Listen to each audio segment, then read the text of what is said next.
Grand tuh terbuka lebar di mana-mana. Jadi it's a matter of kita nyari benar-benar dan kita push.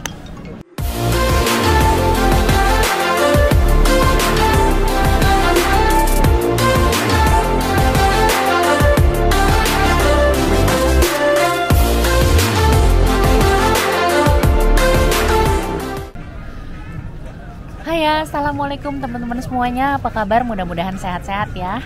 Balik lagi bareng saya Nelma Daan. Kali ini aku mau ajak teman-teman untuk kenalan sama salah satu diaspora Indonesia yang lagi ada di UK. Siapa dia? Halo. Halo Mas, namanya siapa? Namaku Didin.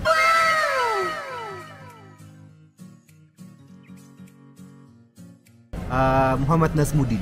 Oh, dipanggilnya Didin. Dari mana asalnya Mas? Aku asalnya dari Banjarmasin, Kalimantan Selatan. Kalimantan Selatan. Tapi istriku orang Bandung. Orang Bandung. Jadi lo kalau ditanya orang mana nih? Bisa mana-mana. Bisa Bandung juga, Surabaya juga bisa. Karena dari Surabaya persempat di Surabaya. Campur-campur ya. Campur-campur. Baiklah. Sekarang lagi ada di UK nih, ngapain Mas? Kebetulan aku baru dapet Research Fellowship Grant, hibah. Hibah, oke. Hibah penelitian 3 bulan di rumah sakit neurologi di London. Di London. Jadi lo di sini sebenarnya lagi sekolah.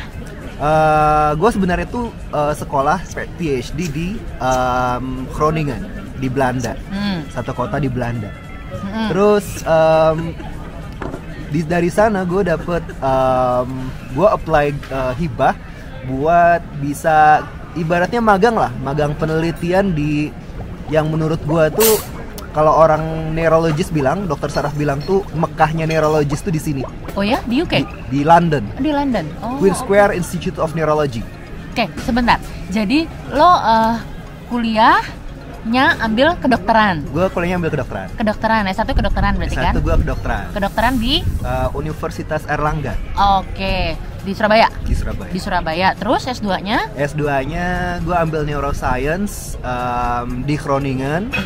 Terus dari S2 gue dapet hibah lagi buat lanjut S3 di Groningen juga. Di Groningen Universitas juga. yang sama. Neuroscience itu apa sih? Neuroscience itu kebetulan banyak banget cabangnya. Dan kebetulan yang gue teliti sekarang itu lebih ke sebuah penyakit namanya penyakit Parkinson. Penyakit Parkinson itu terkenal sebagai penyakit gangguan gerak. Jadi lo kalau misalkan ada orang tua yang dia ada gejala tremor, terus kemudian tangannya susah gerak misalkan ya. Oh, kayak petinju siapa itu? Muhammad Ali. Muhammad Ali. Persis. Oke. Oh Persis. iya. Dan itu sebenarnya adalah cuman salah satu aspek dari penyakit Parkinson. Oh, jadi ya? ada aspek lain yaitu aspek yang namanya non motor.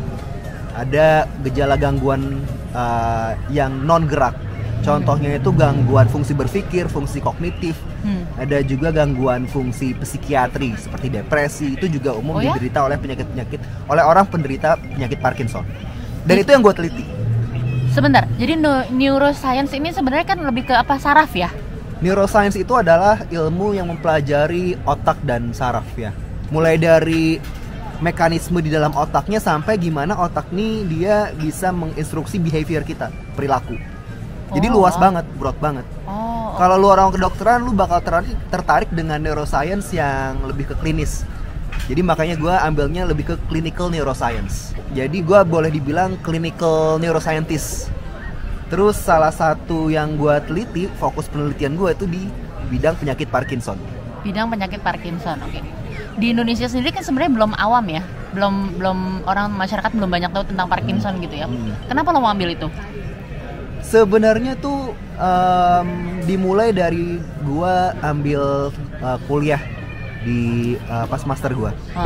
Ada satu terapi Parkinson ini yang salah satunya adalah di bidang bedah saraf. Namanya deep brain stimulation. Jadi lu ditanam elektrod di dalam otak. Tanam kayak chip gitu? Bukan chip. Apa? Semacam kawat elektrik. Terus kawat ini dia ntar mengirimkan sinyal elektrik. Ya kayak disetrum lah intinya gitu ya kan. Di salah satu otak ya, dari salah satu struktur otak yang ukurannya tuh nggak lebih dari 5 mm. Dan lu bisa dengan terapi itu itu lu bisa menyembuhkan tremor dari pasien Parkinson. Kemudian gejala lainnya seperti kayak rigidity, kayak rigid gitu, itu juga bisa hilang dengan terapi ini. Dari situ gue sempat berpikir, wah kayaknya kalau misalkan gue teliti nih lebih lanjut nih seputar yang namanya terapi deep brain stimulation ini bisa jadi jembatan gue buat balik tuh jadi salah satu functional neurosurgeon. Functional neurosurgeon itu maksudnya lu jadi dokter bedah saraf yang nanem kawat ini di orang-orang Parkinson. Tapi selain Parkinson juga dia di pasien tremor juga dia pasang. Oke, itu metodenya udah umum belum sih di Indonesia? Di Indonesia masih diperdebatkan. Bukan, masih sudah ada orang yang melakukan, tapi itu masih jadi segmentasi orang menengah ke atas ya. Itu wow. Jadi gue sempat di Amerika, di Ann Arbor, Michigan, 8 bulan. Terus ngapain itu di sana? Gue penelitiannya di brain stimulation itu, tapi ke tikus. Oh ya? Terus gimana itu hasilnya? Hasilnya itu jadi penelitian gue yang di sana tuh research questionnya pertanyaannya gini. Kira-kira nih deep brain stimulation tuh bisa nggak sih bikin fungsi berpikir kita tuh jadi meningkat? Dan ada satu indikasi bahwa terapi ini bisa meningkatkan fungsi atensi kita. Gue perlu kayaknya nih. Terus tapi akhirnya COVID datang. Jadi tuh lab ditutup dan penelitian itu nggak berlanjut lagi sayangnya. Yang itu yang gua sayangin. Ini deh yang banyak ditanyain sama teman-teman juga ya. Kalau misalnya satu dapat beasiswa, itu kan pasti ada caranya tuh, cara trik-triknya seperti apa gitu ya sendiri. Nah, kalau lo berarti kan ini dokter, ya kan? Dokter yang ngambil doktor, gitu dong? Iya kan? Dokter yang ngambil dokter. Kalau lo pulang, lo boleh praktek nggak? Boleh praktek. Jadi pas gue lulus tuh 2014 awal. Kebetulan itu gue bisa milih sebenarnya antara gue ngambil ke jalur yang lebih sebagai praktisi. Jadi yang gue mesti internship dulu setahun, jadi kerja praktek di daerah. Terus gue ambil spesialis segala macem.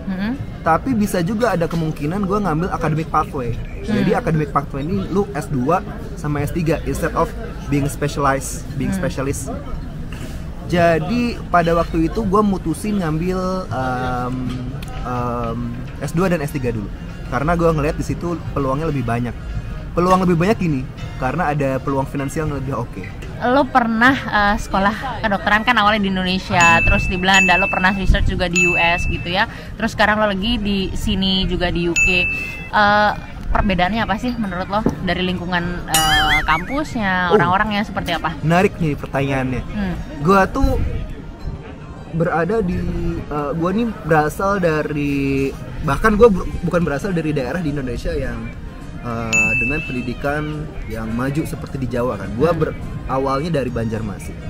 Gue inget satu pesan dari om gue. Kebetulan om gue tuh dokter dan dia dokter lulusan Erlangga, Surabaya. Waktu itu bagi orang Banjarmasin buat sekolah ke Erlangga tuh susah banget. Dan gue waktu SMA tuh sempat dibilang, SMA di Banjarmasin juga? Di Banjarmasin. Oh oke. Gue sempat dibilang karena gue pengennya ambil sekolah, ya udahlah kedokterannya di Banjarmasin aja gitu, kan oke juga. Tapi gue inget banget om gue bilang gini, lu mending jadi buntutnya harimau daripada jadi kepala tikus. Karena menurut om gue tuh kita bisa scale up gitu kalau misalkan lu sekolah di Surabaya. Dan bener juga, dulu waktu gue di Banjarmasin gue ngerasa gue udah yang paling pinter. Tapi di Surabaya, oh man, teman-teman gue kompetitif semua. Dan gue tuh nggak ada apa-apanya. Jadi itu makes you get down to earth. Menurut gue. Terus lu dengan segala macam pertimbangan akhirnya gue selesai dokter. Terus gue mikir sekarang, gue mau ngambil jalur apa nih? Kalau misalkan gue ngambil jalur sekolah spesialis, bisa juga sebenarnya. Tapi sekolah spesialis itu di Indonesia butuh biaya. Karena lu mesti mikir biaya sekolah SPP-nya sendiri, lu mesti bayar ke universitas, dan lu di rumah sakit kerja tanpa dibayar ataupun dapat insentif ala kadarnya. Sedangkan lu butuh keluarga, lu berkeluarga dan punya anak. Akhirnya gue lebih melihat peluang, kayaknya gue lebih bisa hidup nih dari academic pathway untuk saat itu. Dan pada faktanya emang gue bisa menabung di S2 S3 ini banyak lumayan lah. Dan perbedaannya apa nih? Nah, pertama tuh dari segi pendidikan spesialis aja gitu ya. Karena kalau gue nggak salah dengar, Indonesia adalah satu-satunya negara yang memiliki sistem residensi university base. Maksudnya tuh lu kalau mau sekolah spesialis, lu mesti bayar ke universitas dan lu dianggap sebagai student dan lu nggak dibayar secara layak gitu.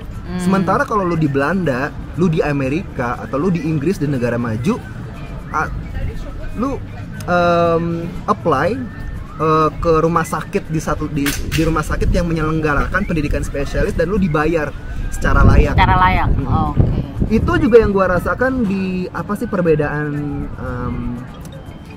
sekolah PhD di Indonesia dan di luar negeri. Menurut gua secara kemampuan kita nggak beda antara di sini sama di luar. Tapi yang membedakannya adalah infrastruktur.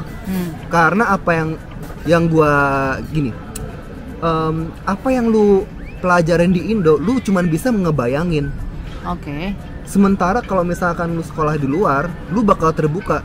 Segala advance terapi advance itu mereka sudah jadi hal yang biasa yang mereka lakukan di sini. Jadi lu semacam tertrigger nih otak lu tuh buat ayo dong kita do something to innovate. Wow.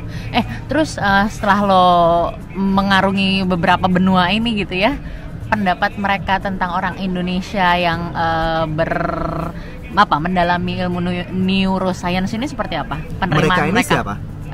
Teman-teman di lingkungan lo? Di luar? Iya, yang di luar, yang di Amerika, di Belanda, di UK.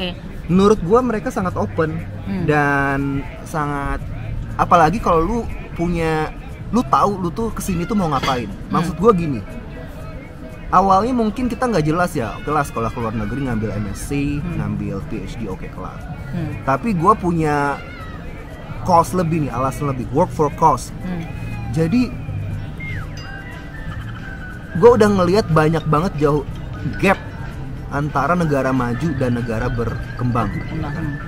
Dan gue udah bilang ke profesor gue, di Indonesia penelitian tentang terapi-terapi yang advance mungkin kita belum ke arah sana. Kita mungkin lebih ke gimana sih biar sistem kesehatan kita nih bisa meningkatkan aksesibilitas terapi tuh sampai ke grassroots, sampai ke pelosok Indonesia tuh gimana caranya? Iya, itu ya, yang kita menurut masih gue di tahap itu ya, iya ya, belum rata soalnya. Dan it's okay gitu, karena gue ngerasain sendiri nih sebagai anak daerah. Gue ngerasain sendiri kalau misalkan lu buat diagnostik aja, misalkan tuh PET lah misalkan ya yang canggih itu jadi PET itu lu di scan, lu diinjek radio tracer gitu kan, radio tracer, terus lu di scan lah otak lu atau di scan badan lu gitu kan. Itu bisanya cuman ada di Jawa.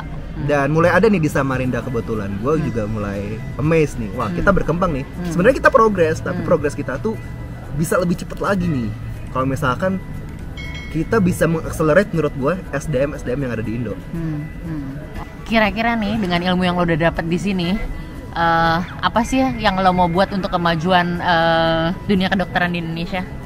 Pertama yang paling berharga menurut gue selama perjalanan gue 7 tahun ke belakang, networking. Jadi lu kalau misalkan mau gue hubungin sama peneliti di bidang non-human primate, biomedical non-human primate, gue ada networknya karena gue pernah di sana sekitar 2 tahun. Kalau lu mau penelitian tentang neuroscience dan monyet dan tikus misalkan, gue juga punya network gue di Amerika. Kalau lu seorang neurologis dan lu pengen fellow di luar dan lu pengen ke Mekahnya neurologi, ya di London tepatnya, gue juga punya. Jadi menurut gue networking is everything. Ya, setuju. That's first thing first. Ya. Yang kedua, gue nggak usah muluk-muluk sebenarnya. Yang penting tuh mulai dari apa yang bisa gue lakuin sebagai neurologis. Kalau gue udah jadi neurologis ya, gue pengen tuh gimana caranya kita punya sistem kesehatan yang kalau misalkan kita ke dokter tuh gak usah antri sampai 1-2 jam gitu. Ya. Karena yang gue rasain, gue nemenin orang tua berobat di sistem yang sekarang kan. Gue mesti nemenin dia dan menunggu 40 menit. Yang kalau misalkan di standar Belanda, no way, you have to wait 40 minutes in a clinic. Jadi dari segi itu aja, dari segi kenyamanan dalam healthcare service, menurut gue kita mesti tingkatin lagi. Dan kalau misalkan itu bisa gue lakuin di private clinic gue, oke. Tapi apalagi kalau misalkan itu bisa jadi gue lakuin di rumah sakit daerah gue, rumah sakit pemerintah. Kalau gue ada jalannya ya. Ada lagi yang mau disampaikan tentang neuroscience dan kehidupan lo di sini? Buat teman-teman yang mau jadi neurologis dan mau fellow, grant tuh terbuka lebar di mana-mana. Jadi it's a matter of kita nyari benar-benar dan kita push. Gue ke London pertama kali 2017 pas conference seminggu. Terus along the way gue jalan sama profesor gue, Edin, lu kalau mau jadi neurosurgeon lu mesti ke London. Karena ini Mekahnya neurologi. Dan dari situ gue obses, gue cari nih grant apa nih yang bisa gue pakai biar gue bisa kesini lebih lama. Dan akhirnya setelah 5 tahun gue bisa balik kesini. Wow. Ya, luar biasa sekali pencerahannya. Ya, terima kasih Nak Didin. Luar biasa, mudah-mudahan ini bisa menjadi inspirasi untuk teman-teman obrolan santai ini. Dan ya, kita doakan Nak Didin supaya sukses. Amin. Ditunggu sukses tadinya dan ditunggu karyanya untuk bangsa Indonesia. Yes. Oke, kamu keren sekali, inspiring ya. Oke, kalau gitu ya, gitu deh teman-teman. Obrolan singkatnya, obrolan santainya, mudah-mudahan teman-teman bisa dapat inspirasi dari situ. Dan kalau misalnya ada yang mau ditanya-tanya bisa langsung aja nanti ke kita manggilnya nanti apa dong? Dr. Didin, apa Prof. Didin?